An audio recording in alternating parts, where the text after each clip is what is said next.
स्वरकथा channel के सभी श्रोताओं को संतोष कुमार शर्मा का बहुत बहुत नमस्कार। मित्रों, मैं एक बार फिर से निवेदन कर दूं कि यह चैनल यानी कि स्वरकथा चैनल वरिष्ठ नागरिकों यानी कि सीनियर सिटीजन्स द्वारा चलाया जा रहा है। इसका एकमात्र उद्देश्य है कि भारतीय सभ्यता को, भारतीय दर्शन को, सनातन धर्म के दर्शन को, सनातन धर्म के विचार को अधिक से अधिक लोगों तक पहुंचाया जा सके। कृपया आप सब हमारी सहायता कीजिए इस हमारे प्रयास में। आप लोगों से निवेदन है कि इस चैनल को अधिक से अधिक सब्सक्राइब करवाएं, जिससे भारतीय महान सभ्यता जन जन तक पहुंच सके और हम इस पर गर्व कर सकें। तो आज हम चर्चा करेंगे एक और ज्योतिर्लिंग की, जो क्रम संख्या में छठा माना जाता है, यानी कि भीमाशंकर ज्योतिर्लिंग। यह ज्योतिर्लिंग महाराष्ट्र के पुणे से 110 किलोमीटर दूर स्थित है। इस मंदिर को लोग मोटेश्वर महादेव के नाम से भी जानते हैं। इसका केवल एक ही कारण है कि ज्योतिर्लिंग काफी मोटा है। इस मंदिर के साथ भी कई कथानक जुड़े हुए। एक कथानक के अनुसार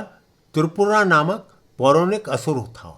कहते हैं कि त्रिपुरा ने तपस्या करके ब्रह्मा जी को प्रसन्न कर लिया और उनसे 3 इच्छाएं मांगी। त्रिपुरा ने मांग की वे देवताओं, शैतानों, यक्षों और गंधर्वों के लिए अजय बन जाए। उसके 3 पुर अटूट होने चाहिए और वह ब्रह्मांड में कहीं भी यात्रा करने में सक्षम होना चाहिए। उसकी सभी इच्छाएं ब्रह्मा जी ने पूरी कर दी।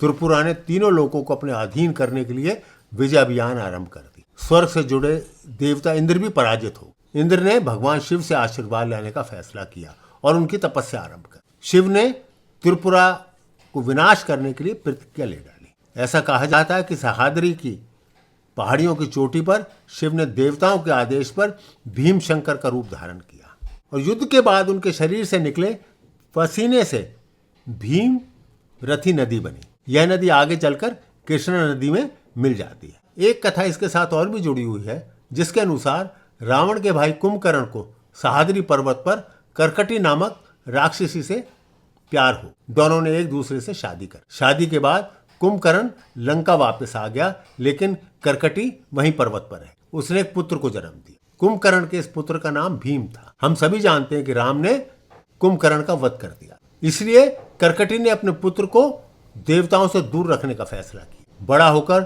भीम को जब ये मालूम हुआ कि मेरे पिता का वध राम द्वारा हुआ था, तब उसने उनकी मृत्यु का बदला लेने का सोचा। भीम ने भगवान ब्रह्मा की तपस्या करके उनसे ताकतवर होने का वरदान प्राप्त। उन्हीं दिनों एक राजा थे जो भगवान शिव के बहुत बड़े भक्त। एक दिन जब भीम ने राजा को भगवान शिव का पूजन करते देखा, तो उसने राजा को बंदी बनाकर जेल में डाल दिया, यानी कारागार में डाल। परंतु राजा कारागार में भी शिवलिंग बनाकर भगवान शिव की पूजा करने लगा। जब भीम को इस बात का पता लगा, तो उसने तलवार की मदद से राजा के द्वारा बनाए गए शिवलिंग को तोड़ने की पूरी कोशिश की। इस सब को देखकर भगवान शिव खुद वहां पर प्रकट हो गए। भीम और शिव के बीच बहुत ही भयंकर युद्ध हुआ। अंत में शिव जी ने भीम का वध कर दी। भीम के वध के बाद देवताओं ने भगवान शिव से आग्रह किया कि वे इसी स्थान पर रह जाएं।